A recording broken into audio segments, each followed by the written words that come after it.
Right, you wrong-uns. I think this is a welcome to the Baron Flights. Good evening, young sir. Let me just check that I'm kind of in the right position, as the bishop said to the actress. Yes, oh gag, I know. Interesting. That's better. Hi to the Baron Flights, to the uninvited guest, Andy Turner. Oh, Andy. Peter Gurney. Evening, Peter. We'll just let, as I say every time, we'll just let people get their feet under the table, and I'll move one of these lights out of the way because it's warm. Lots to do tonight. Lots to do. Welcome more. Interesting. Let me just check that all is happening and is well.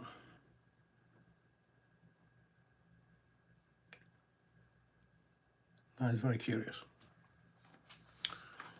Not getting all of the texts through. I'll have no idea why. Don't you just love this technology?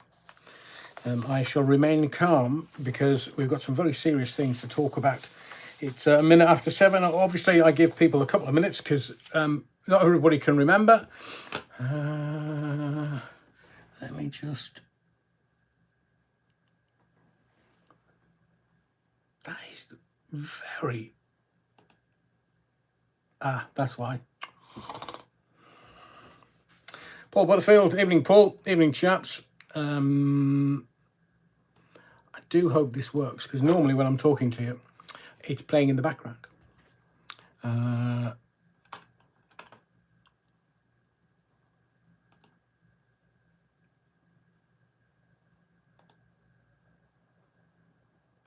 It's very odd.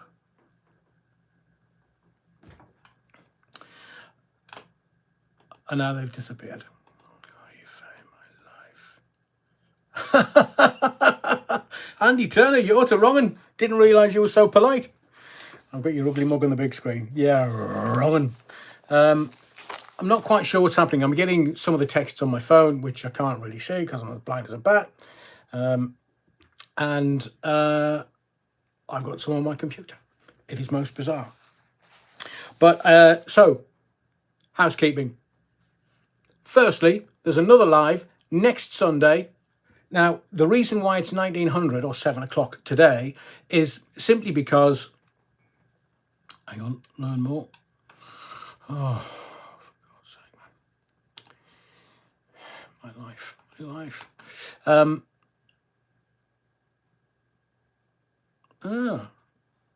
Yeah, it might be lagging a bit. The reason why it's 1900 or 7 p.m.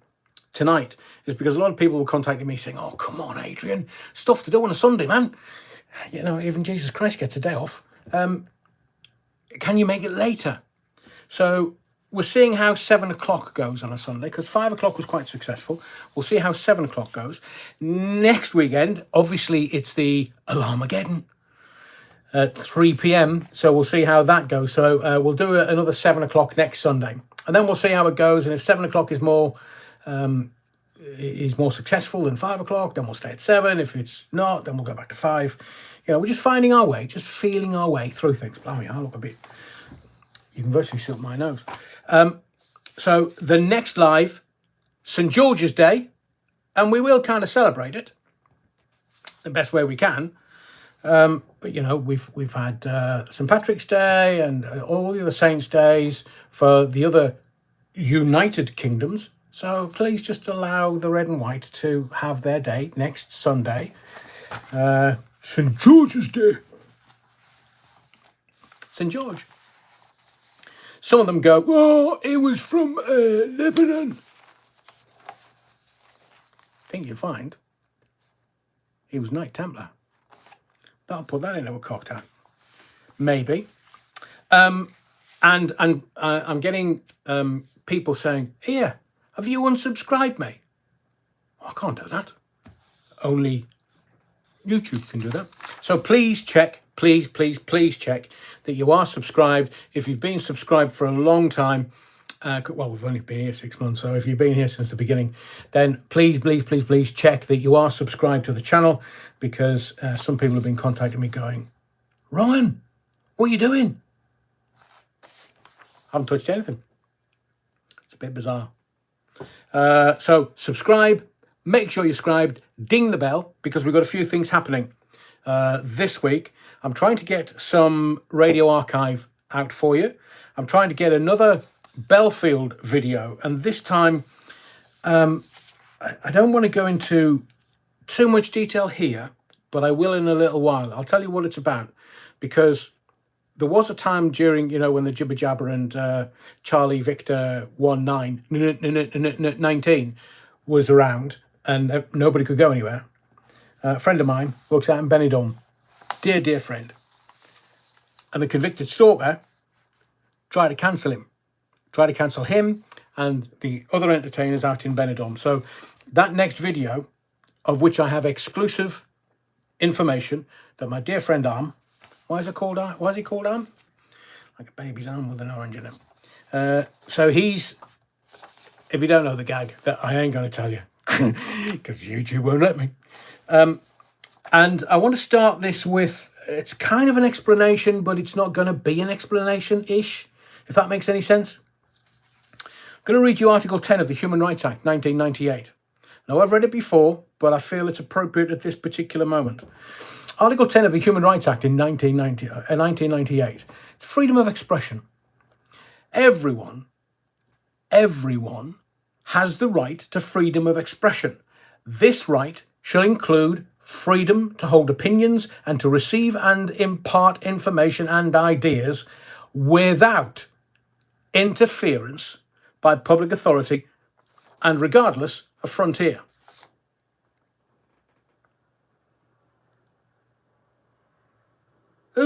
Hang on.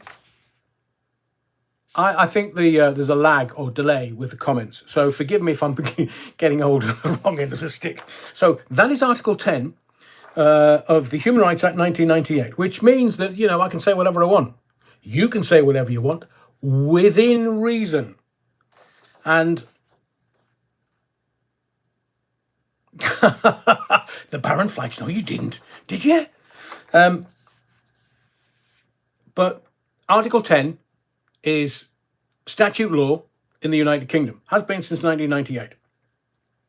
But since 2019, there is a new law. And it wasn't created for anybody else, not the convicted stalker, as some of his friends would like you to believe. It wasn't created for him at all. But it's a stalking and harassment law, 2019. Section 2 of that act, stalking and harassment. Section 2, 1, needs to be a course of conduct. Now, a course of conduct is 2 events. So if you've sent me two emails or more, that is a course of conduct. They know who I'm talking to, and they know why I'm saying this. More than 2 events. Course of conduct. Section 2, Stalking and Harassment Act of 2019. Now, a course of conduct is those 2 events, which amounts to harassment of another, which the defendant knows or ought to know amounts to harassment of another. So, anybody who decides to get aggressive with me in email, and there's more than 2 of them, will be subject to stalking and harassment order of 2019. That's all I need to say. That's all I'm going to say. But me not very happy. Correct. Now, I had to get that out of the way because I want to get to your comments about various videos that I've uploaded over the past few weeks. But there's news coming in from America that's only just come out this afternoon. There's been another shooting. Now,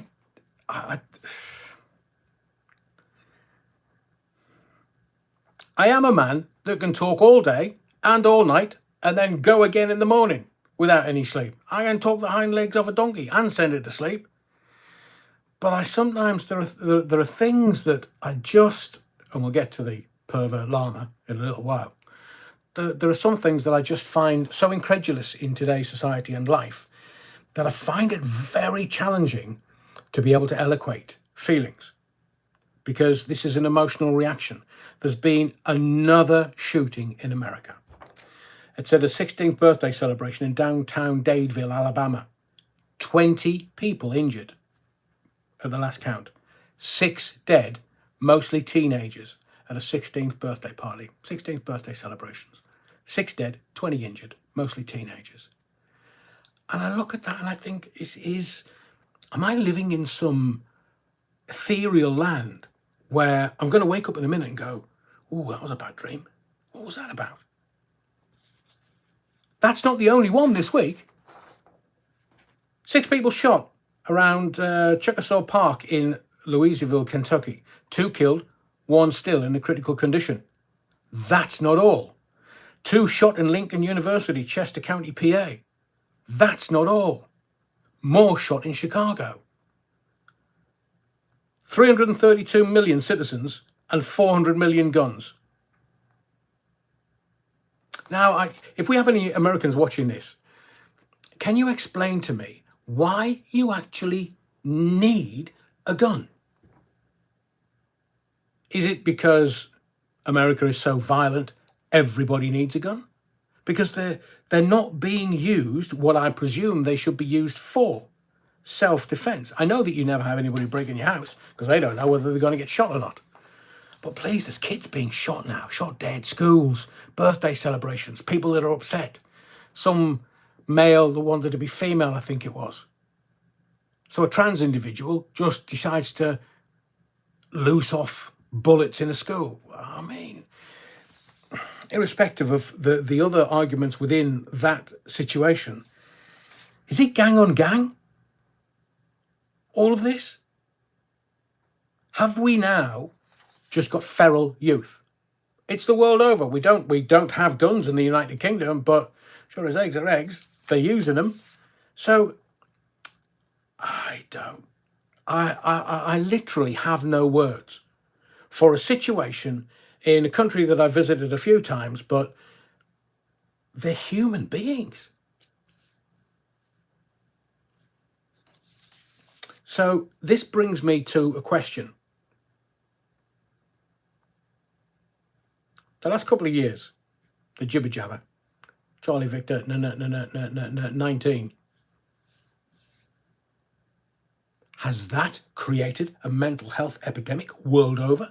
Everybody's been, Charlie Victor, 19.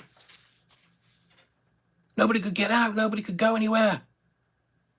We were waving at folk across the street when we were rattling our pots and pans, as the song goes.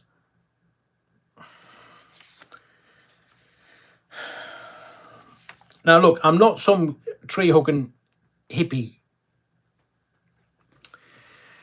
I'm a knuckle-dragging, curry-eating, beer-swilling bloke from the northeast.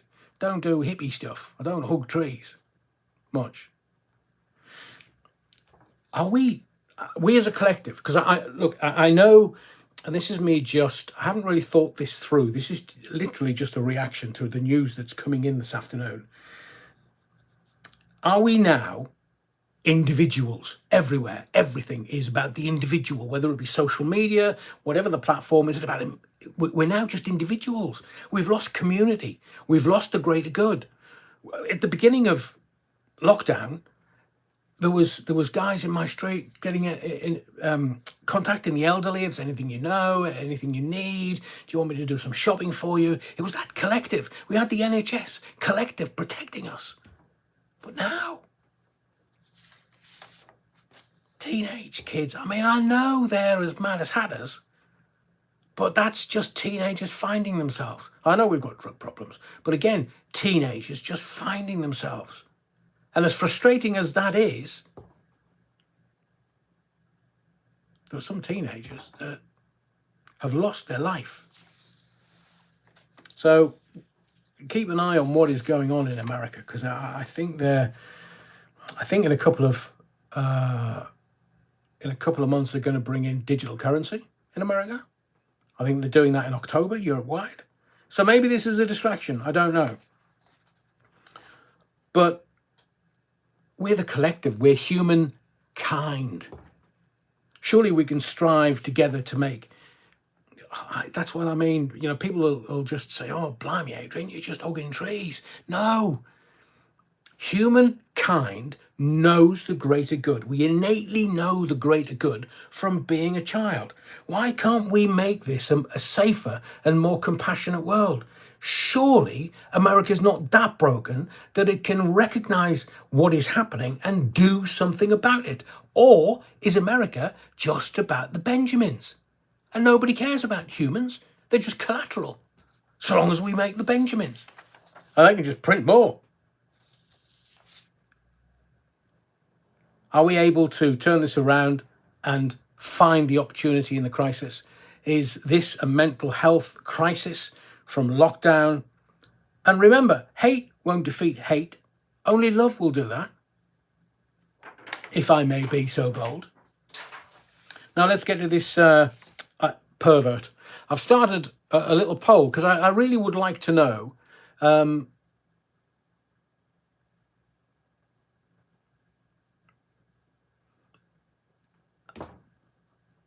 I have no idea what is going. I've got a feeling that well, there's 97 people watching. There's 11 likes on here, and they're all saying that I'm not there. Where is he?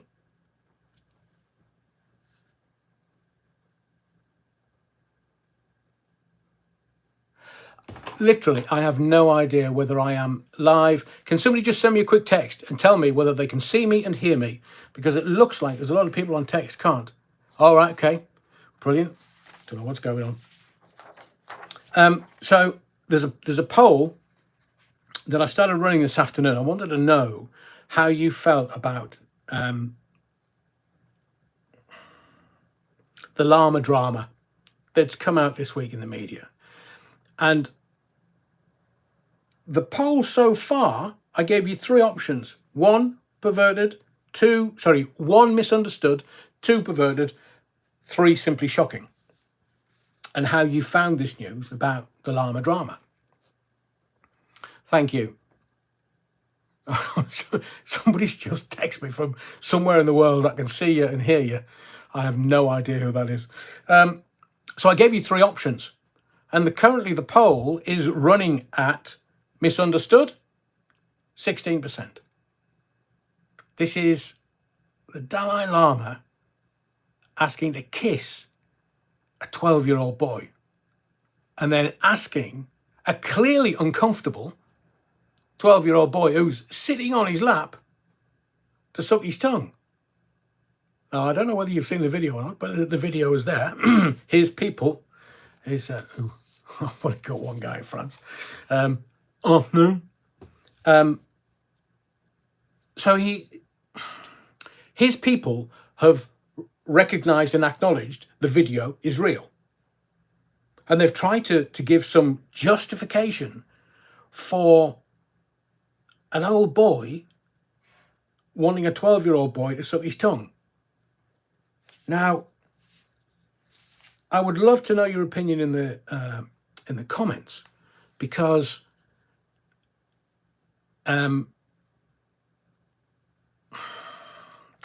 look, I'm not going into too much detail about the Catholic Church, because the Catholic Church is the Catholic Church. It's full of perverts. Absolutely full to the gunnels of perverts. But I always thought that the Dalai Lama was a bit cuddly, a bit eccentric. And now the mask is dropping. I actually found it shocking. It is perverted and it is disgusting, but it's the shock of that. I don't know who's released that. I don't know whether it's been leaked. But I found it shocking and soul-destroying. But here's a question for you. If you understand Buddhism, Is he from a long line of reincarnated perverts? And when he goes and the next one's reincarnated, is the reincarnation of the Dalai Lama going to continue with the stuff that this one has been doing time immemorial?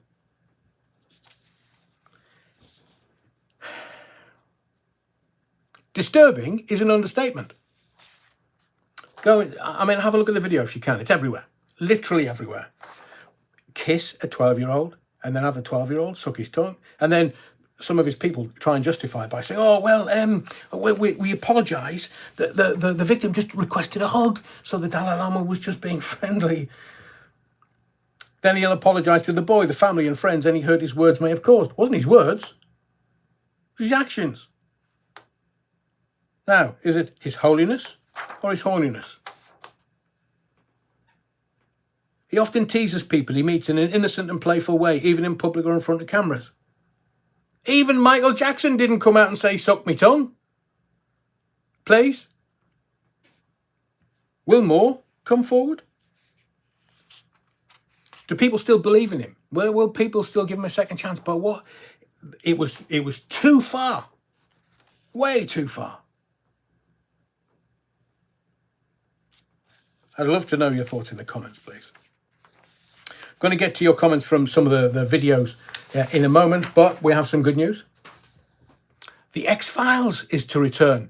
Now, I'm not quite sure what form that's going to take, because it was really, in the beginning, you watched it and thought, nah, they're just going to call them a conspiracy theorist. Let me tell you, the conspiracy theorists on everything that's gone by in the last 20 years have been absolutely bob on.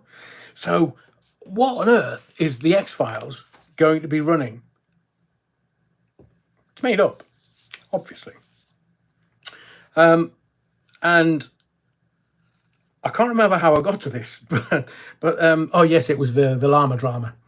Because the Dalai Lama had a friend, had a really good friend.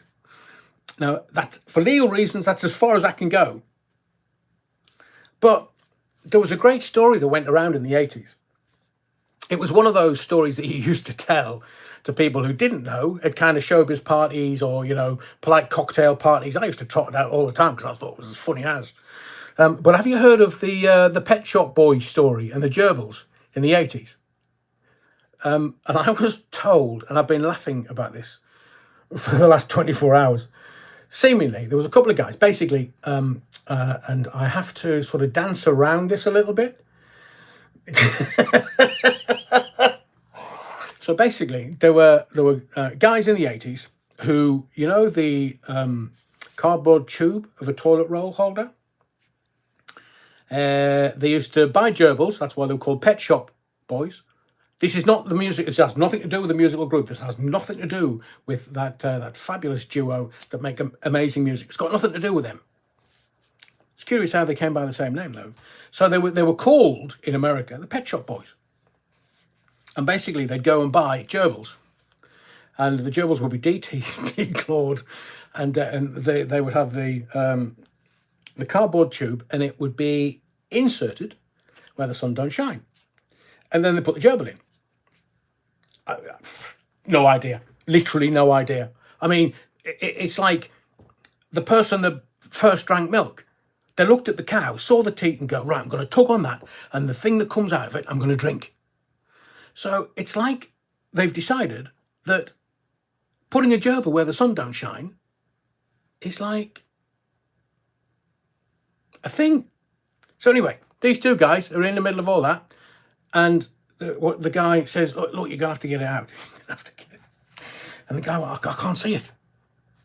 And the other guy was, well, you got to get it out. And the other guy's like, I can't see it. He said, well, I don't know, shine a torch or something, or strike a match or something. So the other guy decides that striking a match and holding the match up to see where the gerbil was would be a great idea. Well, you know that the body produces gas. Literally strikes the match. Look, whether this is real or it's just one of those apocryphal legends from time immemorial, but seemingly, when he struck the match, the gas went boom! propelled the gerbil straight out, hits the guy in the face and breaks his nose. So he had to go to A&E. And when he gets to A&E, they said, how'd you break your nose?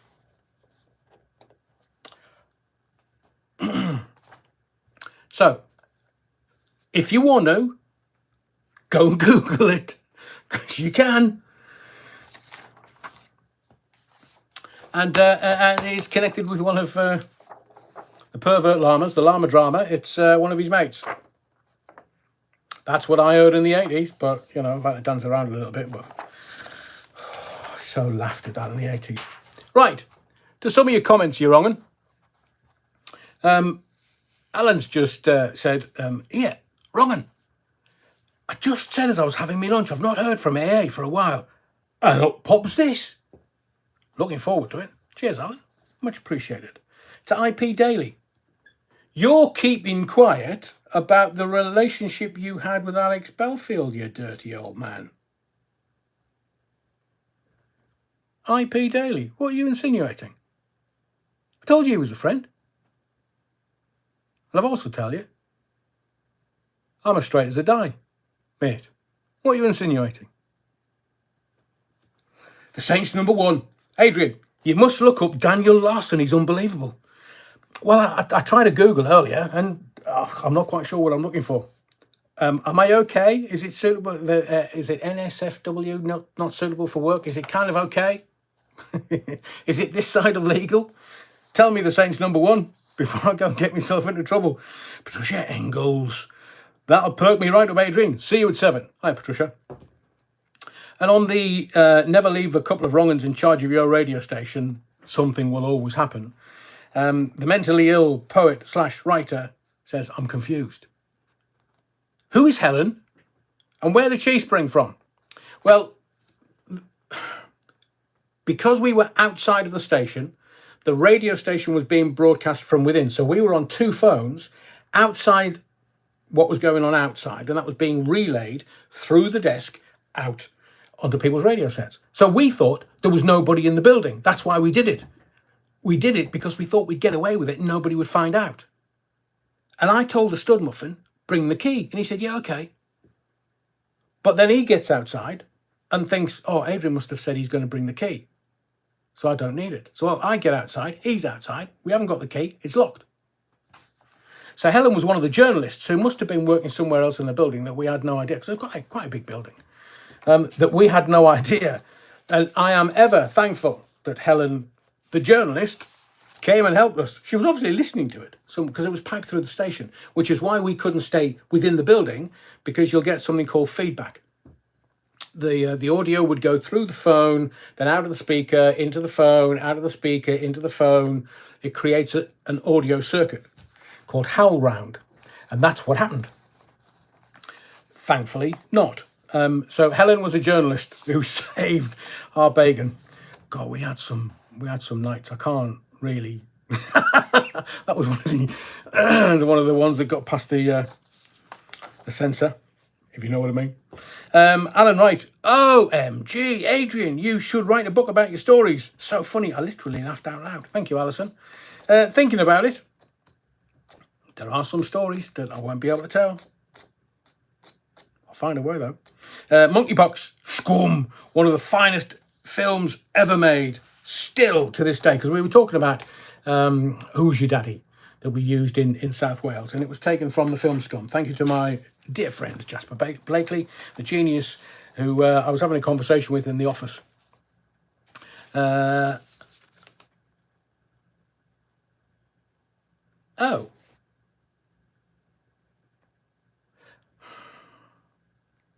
Seems to be under home section, not live.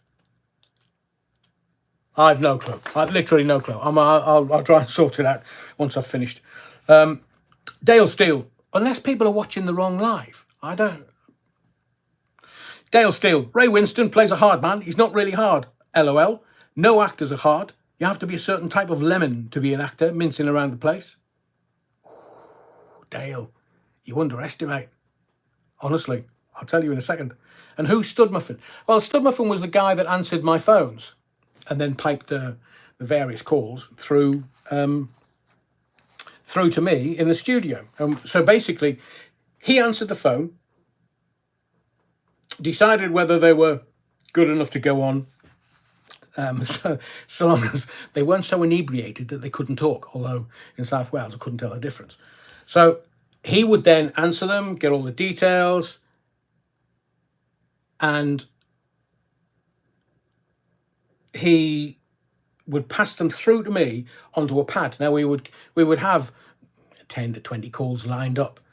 And some of the great things was we had a dump button. So we do something called a screen free. And if somebody came on and went, Adrian, Foxtrot Oscar, I would just turn around and say, Foxtrot Oscar back, and then dump it. So the dump button had 8 seconds. Sometimes it was 2, 3.5, or 7 and a bit seconds.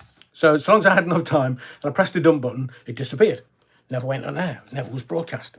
But what it did was all the people hanging on heard me shouting, Foxtrot Oscar. That'll put them on the toes. Oh, hello, Adrian. My first time calling, I'm a little bit nervous. It's a great tool. Yeah, you're a bit late, Pink Roses. Watch it on playback. So, for Dale Steele, MD says, Ray was a good amateur boxer back in the day. I'm pretty sure he won ABA championships. So he probably could have had it on the cobbles. Well, Ray Winston, the actor, Dale Steele thinks he wasn't, he's not really a hard man. I think you'll find he is. Ray Winston moved to Enfield aged 7, where his parents had a fruit and vegetable business. He started boxing at the age of 12 at the famous Repton Amateur Boxing Club and was 3 times London schoolboy champion and fought twice for England. In 10 years of boxing, he won over 80 medals and trophies, so he's a bit tasty. So he knows. So Dale, there you go. Ray Winston, proper. Stephen Hall. I've done radio a bit myself, Adrian, in a small way, and I love hearing your radio stories. I once had a guest on who swore on air. No. However, I was told I dealt with it very well. How do you think I get away with caring, understanding 90s type? Evening Retro. Chocolate Frenzy. What a great fun you had back in the day. That was hilarious. Talking about me and the stud muffin getting locked out. Paul Galtieri. Was Ken Doddy's first victim? I think judging by some of the gags he gave to Doddy. Might be. Piewacker Trixie Bell. So funny listening to you two. Do you know, Stud Muffin was very understated in all the time that I worked with him. But some of the funniest things that we've done on air, he's been part of. So I can't remember Stud Muffin's name. I wish I could, because I would give him the credit. But wherever the Stud Muffin may be, whether he's in Stud Heaven or whether he's just, keeping his harem in check and is living the Stud Muffin life, I wish him well. So, April 23rd. Will you need to turn those buggers off? That's the video, by the way. MC, scaremongering at its best, Mr. Allen. Acknowledging these alerts will not broadcast that acknowledgement back to the sender or anybody else. The alert system is built into the operating system and does not compromise your privacy whatsoever. It is nothing more sinister than you telling your phone you have read it and it can carry on functioning as normal. If you do not trust the operating system on your phone, don't own a phone. Simple. By the way, it'll be coming to your TV too. Watch this space. Thing is, MC, I'm not the brightest. Give me a shovel and say, take your pick. That's enough to confuse me. We had terrorist attacks in the 70s.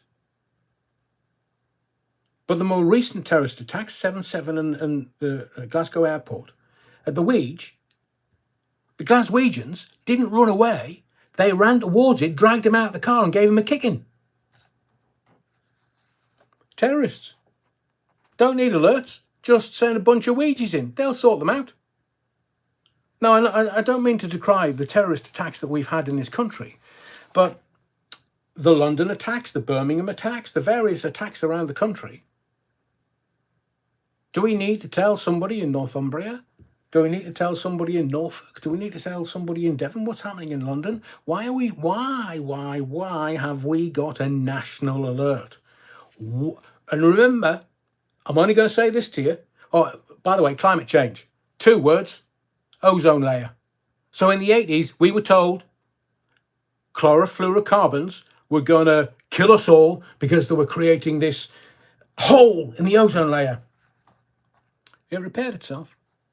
So when people talk to me about climate change, I say, yeah, not a problem. Ozone layer. Can you explain that for me, please? So why do we need this system? Because we've never had an event big enough for us to need one. Except when we went into the first lockdown, March 2020, we were told 5 or 6 weeks. Nearly 2 years later. So don't trust the snake oil sellers. There's something behind this, and I can't work it out, but there's something behind this. Tommy says, don't trust this WEF-affiliated government, nor the WEF-affiliated opposition, nor the corrupt parliament they sit in. My phone will be turned off and in a Faraday bag for the day. I believe it's being sent out at 3 o'clock, 1500 hours. The elites can bog off with their planned social credit score, personal carbon footprint, obedient, vaxxed up 15-minute prison agenda. So much in there to unpack, Tommy. We might do that on another live, but thank you very much for that. So here's a question. For the alerts that's going to go off at 1500, I am going to be watching the footy. Because at 3 o'clock on Sunday afternoon, there's one footy match at least. Kicks off at 2 o'clock, half-time, 1:45 to 3 o'clock. They're going to go back in and the stadium's going to erupt with all these alerts. It's going to be funny as for these 40, 50, 60,000 people scrambling for their mobiles, trying to switch it off. It's comedy. It'll be comedy gold. We'll talk about it next on the next live next Sunday. But can you imagine 50,000 people's phones being sent alerts and going off at the same time? Pandemonium. Brett Suck says, Adrian, I stood on the doorstep and I can't even say it. I stood on the doorstep and booed. I will not applaud an NHS or its workers who think we need to protect them. Their job is to protect us. Fair point. Paul Lee, baby steps, Adrian. One day, the option to turn off the alerts will be gone. That's very insightful, Paul Lee. And Roy Bradley, that's not in my settings, Roy says. And Alan Pape said, same for me. So at least 2 of us are safe from these alerts. Brent Suggs is back again, says to young Alan, you might still get it. The alert. Stop making your own comedy up. It goes to all phones and is sent by the carrier. If you haven't got the options to turn them off, it may be because you haven't updated your phone or your phone is old. I haven't updated my phone and I've got the menu, but I'm turning my phone off on the 23rd. I just want to see pandemonium. Look, this shower couldn't organise a pee up in a brewery. I mean, look at the clowns. They do say that in an emergency in a circus, when they need you distracted, they send the clowns in. Blonde-haired Bojo, send in the clowns. Rich Boy Sunak. I don't know whether you saw him around Sleepy Joe.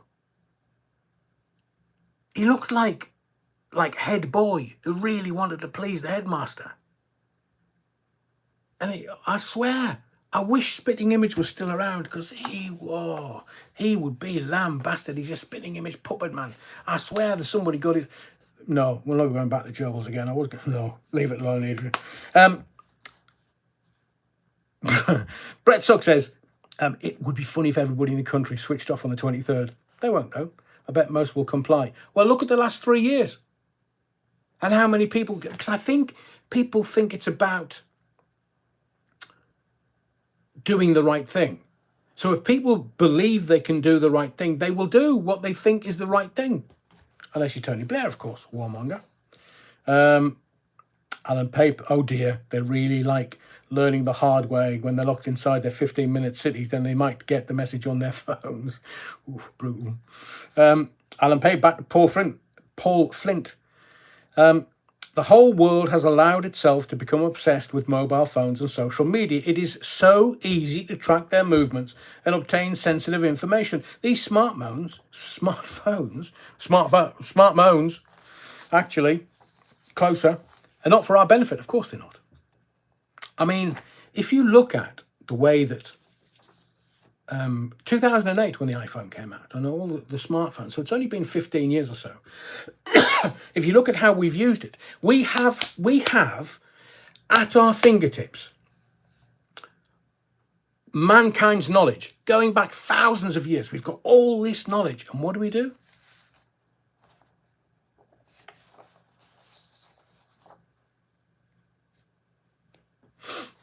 You don't need me to tell you. Look at AI.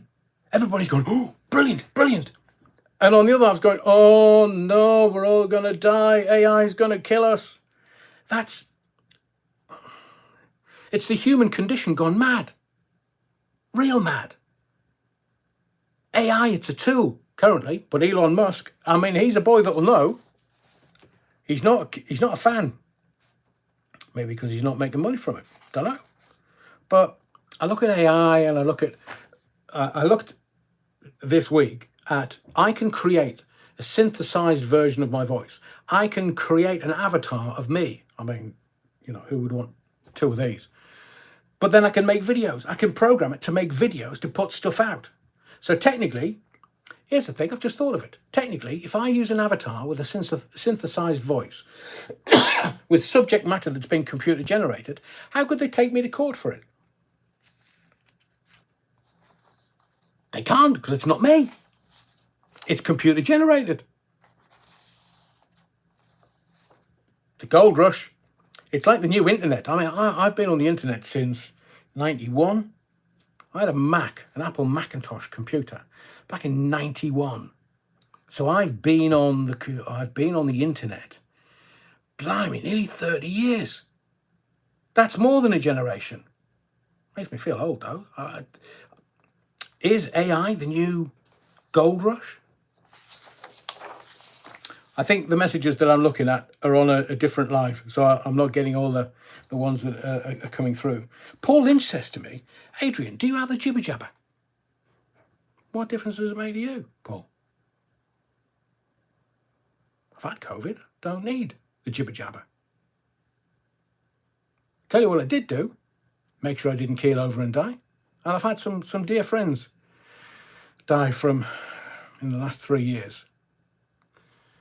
I made sure my gut biome was fizzing, was healthy. But most people just took the jibber jabber. Mounting evidence with the jibber jabber is it's causing sudden medical events that have no explanation. Even the medical experts have no explanation.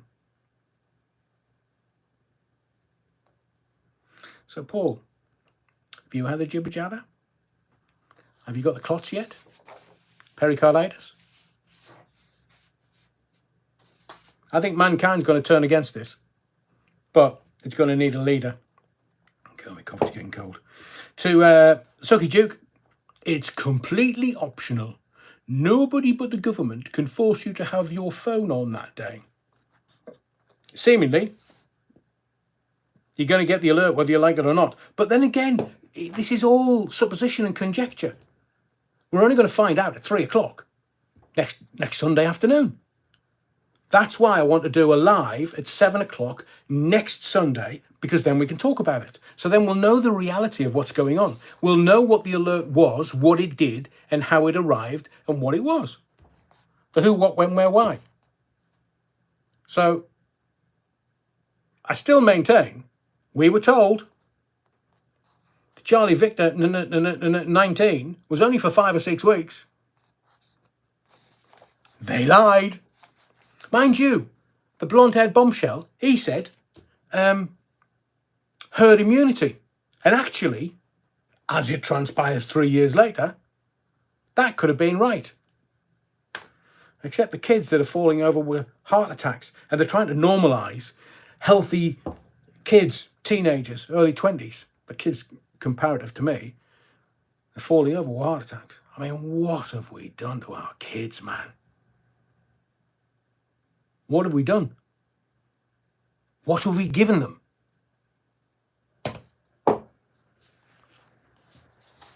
And I'm not, as I have just said, a lot of people wanted to do the right thing.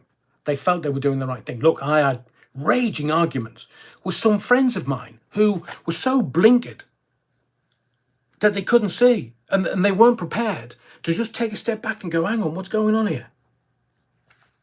But as it transpires, and this gives me no pleasure whatsoever, I was right. Isn't it amazing how the conspiracy theorists are right? Called loons, idiots. Get your jibber jabber, get your jibber jabber. And I thought, no, I look after my body. The human body is an incredible thing. I look after my body. I mean, I could keel over tomorrow with a heart attack because they're in my family. But I did research in the background, and I had a wonderful, wonderful nutritionist called Charlotte that I worked with. Because look, I'm not a young boy anymore, and I knew I could have been in a bad way if I caught it. So I just did all the stuff that was, all the research that was coming back was telling me what would be better than the jibber jabber. So I went that way. And then I saw Christian Eriksen keel over, one of the fittest men on the planet, keel over on a football pitch. It wasn't the fact that he keeled over. It was the response to him falling flat on his face on a football pitch in a football tournament that they weren't expecting. Have you noticed? Can't find anything out. Why is that then? Bill Gates. Quasimodo. This is talking about this alert next Sunday afternoon. Tell us something we don't know. Old news, BBC reported this last week. My phone is always set to off, so these scam alerts. I knew this years ago. Well, Quasimodo. All I'll ask you is this. You heard me talk earlier about the greater good, about the collective, about us all operating in glorious isolation. Why can't we? We need leaders. We need people that can see through this BS. We need people to come together, because it's only when we come together do we progress as a human race, kind, however you want to describe society. Not this, oh, I knew years ago. Quasimodo. Don't take the ump. Jeff buys cars. So here's what I've seen so far in my inbox. Thank you, Jeff buys cars. Pilot says they're flying in drugs in huge numbers. Who? Healthcare workers says he's had an email saying they're going to get busy in May. Don't know what that means, but you know, with hindsight, we'll just wait till May comes and then see whether Jeff buys cars was on the no, like Quasimodo. And supermarket delivery guy sees a box that arrived titled "Major Incident Signage." Don't get me started on supermarkets. I am going to make a video. No, I'll save it for a video. I'm not going to bore you with it because it's very insightful. Tesco. At least Dick Turpin wore a mask. The Saints #1. This is King Charles. Oh, blimey, are we? Oof, better rush. This is the King Charles III's coronation. Harry the Spare is in court today. Are we sick of the royal dramas? That was the video that I put up a couple of weeks ago. And the Saints #1 says, yes, Charles was born to be king. Nobody can take the place of our wonderful Queen, but he is next, and let's enjoy his special day. God save the Queen. I kind of agree with that to a certain extent. Queen's dead. Long live the King. Dale Steele. Stepped your editing game up, Adrian. Was expecting you to appear sideways again. I have no idea. I mean, from video to video, I have no idea how it's going to turn out. But thank you to the team. Some will remain nameless, but young Jacob is being very kind to me and sorting out some videos. So thank you very much to everybody that's working in the background. Some don't want mentioning or identifying, so I will respect that completely. But stuff stuff. Les Griffiths, I am one of the not my king people. I am a citizen, not a subject.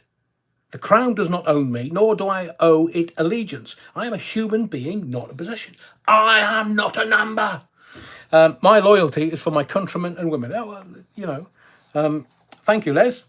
Great sentiments. But I'm telling you, you're the property of the crown. You're not a citizen. You never will be. You are a subject of the crown. And it's those ever-reaching tentacles. The crown runs everything. You just watch. Ruth Delapina. Hiya, Ruth. It is actually a drama, as you say, Adrian, all this kind of royal stuff. But it is as it is. As a non-English person, I do like the royals. It's what look, we go back to Athelstan in the 900s, after the Vikings. We've got, hang on a second, we've got 1400 years of history. We've got kings and queens. I mean, if you think this is drama, go back to Henry VIII. Some of them, blimey.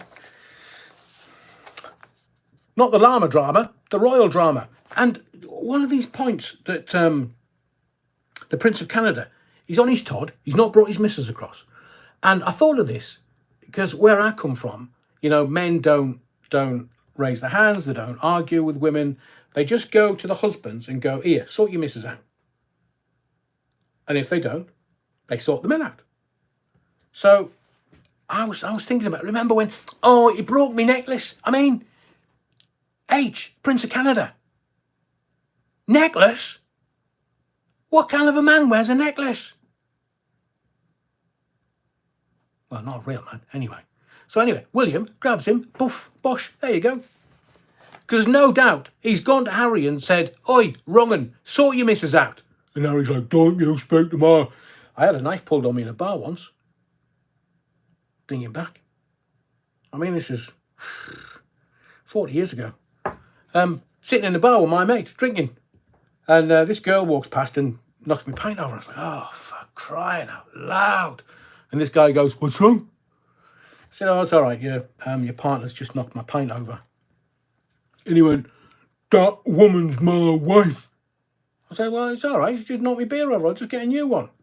Before I knew it, the barman was over the bar, grabbed this boy and frog-marched him out. I was like, what was all that about? I was just saying, I'm going to buy a new pint. And my mate that was sitting next to me, he just pulled a knife. I just laughed. From Ruth Delapina again. I just think there's too many hangers on, Adrian, if that makes sense. You are right, especially about those two over in the Montecito. For Charles, well, I'm not English, but I respect the royals, always have done. But those two, the Prince and Princess of Canada, on their privacy tour, it's unbelievable. Every day, non-stop drama. How boring is that? I wish that they would just go away, don't care where, just disappear. And I was thinking about this. This is what I was going to mention. The Prince of Canada's coming across. This is a state occasion. This is not a family do. This is not something, like I've said to you, the monarch rules everything. This is not for the king to turn around and go, I want both my sons here. This is a state occasion. And talking about marrying Pound Shop Diana,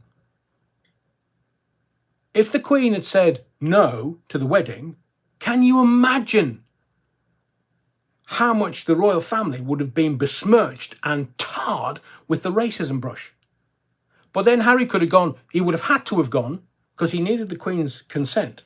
If she'd said no, oh, the drama would have been, I mean, it's bad enough now, but can you imagine?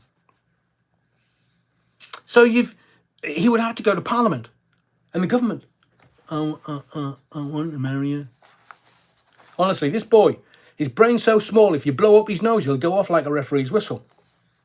The Occupier. This whole saga will end with Hostage Harry. Yeah, Stockholm Syndrome. That's just too funny. Hostage Harry tied to a bed and Nutmeg Markle smashing his ankles with a sledgehammer. Marco. Or he loses his head because of his big mouth. Do you know? Can you imagine? I mean, why don't we have like rotten tomatoes chucked in market squares and stuff? It's always entertaining. It's like the emperor in Rome. If the locals were kicking off a bit, what would he do? He'd go, right, bring the gladiators in, let's have some entertainment. And then people chuck the Christians to the lions. Yeah, let's have some blood and gore. That'll sort them out. So remember, the emperor, if the people are getting restless, would have started chucking Christians at the lions, bringing the gladiators in, bit of blood and gore, killing each other, give them a bit of entertainment. So look at what's going on. Is Harry just the diversion? What is going on? Are we going to go we've gone cashless. Are we going to go moneyless? And it's too big a step. So something is distracting us until we get to the beginning of May. I don't have all the answers. Somebody has, though. Emma L. Adrian, the South Park Harry and Meghan Worldwide Privacy Tour was hilarious. The royals are useful for the tourists and extra bank holidays. Charles should stay out of politics and there will never be another monarch like the late Queen. Thank you, Emma L. That's pretty much end of the comments. But something to keep your eye on. Congratulations to Elon Musk. Why? He's literally destroyed the career of a BBC journalist who, to the world, has been called a liar by Elon Musk. I watched that. Elon Musk schooled that BBC journalist. He's not even worthy of being named. Elon Musk schooled him. Now, I don't know whether the journalist was set up, but it was beautiful to watch. I mean, beautiful. Because I know that journalists should go into an interview and know the answer of the question that they're answering, that they're asking, before being given the answer by the person they're asking it of. Did I explain that right? Always know the answer to your questions. That journalist went in thinking he was just gonna... I don't think he prepared himself properly. Elon Musk absolutely schooled him. And when he said, that's an untruth, that's kind of office speak for, you're lying. So he was gentle and he said, that's an untruth. And the journalist was like, no, move on. No, move on. No, let's stay here. You're lying. I mean, can you imagine? And the BBC's not even used its PR machine. I think we're watching the last days of Rome here. Less than 10 years, BBC privatised. And Elon Musk, a bit like the NHS. The NHS now, it'll end up where you'll get A&E for free at the point of use. Everything else is going to be paid for by insurance. They want the American model in this country because they're making money from it. Old Beatty, what would he want to be in the NHS for? And I'm telling you, this doctor strike, I know this is sort of a flow of consciousness, but this doctor strike, junior doctor strike, look, I get that, you're not being paid enough for what you do. I get that. You're saving lives. I get that. But I know there's people within the NHS that are setting up companies so that when it does become privatised, they're right at the front to make the money. The NHS is a massive cash cow. It's humongous. And these corrupt politicians want to play ball. They want part of that. They want the money in their trouser pocket, not in the NHS. Consultants setting up companies. It's the NHS. But it will end up A&E, that's it. That's the only thing you'll get for free. So I wish you well. I wish you best of health for the rest of your life, because it's going to be dicey, certainly. So Elon Musk, the BBC's done. It's a busted flush. It's done. Some of their big stars that are being paid 450 grand a year, they're being offered 150 grand redundancy. They're not going to take that. They're going to keep 450 grand a year going. Of course. So it's about the money now. BBC is just civil servants in the media. It's done. It's busted flush. It's done. I'm not sure what it'll look like in 2 years, but it certainly won't look like it is now. And I think there's a whole load of people going to lose their jobs, sadly. I'll leave that. That's kind of finger pointing. Remember the BRICS? Brazil, Russia, India, China, South Africa. Remember that meeting a couple of weeks ago? Remember the Americans going, oh, China, Russia. That's because the dollar's done. It's done. America is bankrupt, both morally and financially. How they're going to get out of this, I've no idea. But Sleepy Joe, that's probably why they've given him the visit to Ireland, so he can revisit his heritage. Trump predicted all of this, and they want him in court to stop him from being re-elected. This is about the political classes. This is not about doing the right thing or the wrong thing. This is the political classes with their snout in the trough, wanting to make as much money as possible from the political processes that they're within. China's taken over the world. They already own huge swathes of American debt. They call that in, America is done. And the petrodollar, that's going to change. Mark my words. And final point, which I think is as funny as, when I say, when a crisis appears in the circus, they send the clowns in as a distraction. So the political crisis that's ongoing in every country around the world. Look at France. Look at France. They're not happy because it's gone up 2 years from 60 to 62. Or was it 62 to 64? No, it's 62. Quite rightly, the French are kicking off. But they still passed it. These political classes, they don't care. They're all psychopaths. They don't care. This is not about the greater good, which is why I say to you, we need leaders. We need people that understand the greater good and that will stand there and do the right thing for society and communities the world over. Not just country, the world over. But politicians are merely the entertainment arm of the military-industrial complex, and the deep state won't allow the greater good. They're just interested in the money, governance, and control. My name's Adrian Allen. Thank you for your likes, your subscriptions, but most of all, your indulgence. Another live, don't forget, next Sunday at 7 o'clock again. Thank you for being here this evening. I've really enjoyed it. Hope you have too. And I'll look at all of your comments. If I can work out how to work this thing, I'll look at all your comments afterwards. And there are more videos coming during the week. Some Belfield, some Radio Archive, and some other various things that have appeared on my radar, which I will try to entertain you with. But please make sure that you are subscribed, because I think the algorithm is dancing with me. Have a good week. God bless. See you next weekend.